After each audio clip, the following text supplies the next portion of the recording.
ছিলাম।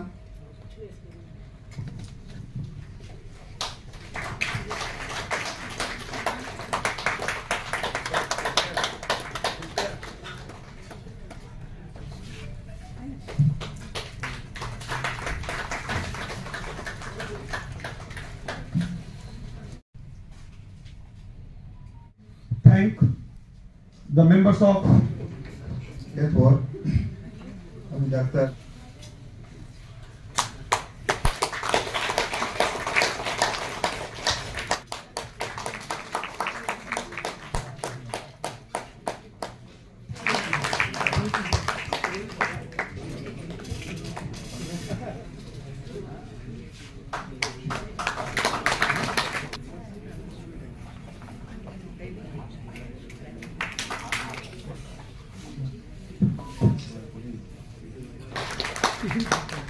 আমার প্রচন্ড খুব খারাপ লাগে। ওষুধ সাপ্লাই করেন সারা ভারতবর্ষ কেন সারা পৃথিবীর অত মিটিং করি, ওর খুব সুসজ্জিত চেম্বার এবং না হলে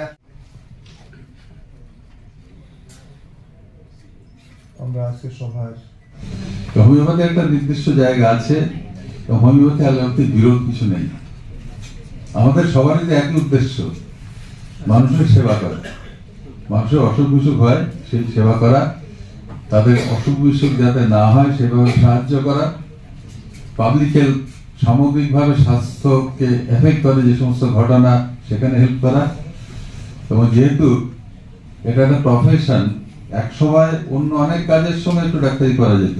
যুবকাল আগে চাষবাস করছে, ব্যবসায়, তার সঙ্গে একটু ডাক্তারি করে নিল, তার সঙ্গে একটু প্র্যাকটিস করলো, সেসব ছিল। পরবর্তীকালে এটা প্রফেশন হিসেবে দাঁড়িয়েছে এবং তখন নানা রকম সবাই এসছেন, বিজ্ঞান ভিত্তিক চিকিৎসা শুরু হয়েছে। It has become a full time programme.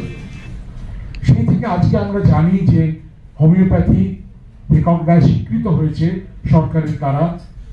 তার একটা ডিগ্রি আছে, সেই ডিগ্রি এখন এমবিবিএস এর একেবারে সমতুল।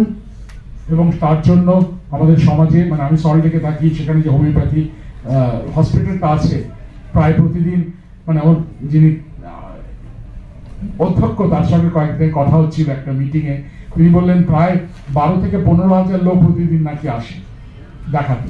তাতেই বোঝা যায় যে হোমিওপ্যাথির একটা ভীষণ প্রচলন হয়েছে, কিন্তু ওই স্ট্যান্ডার্ডাইজেশনটা ভীষণ দরকার।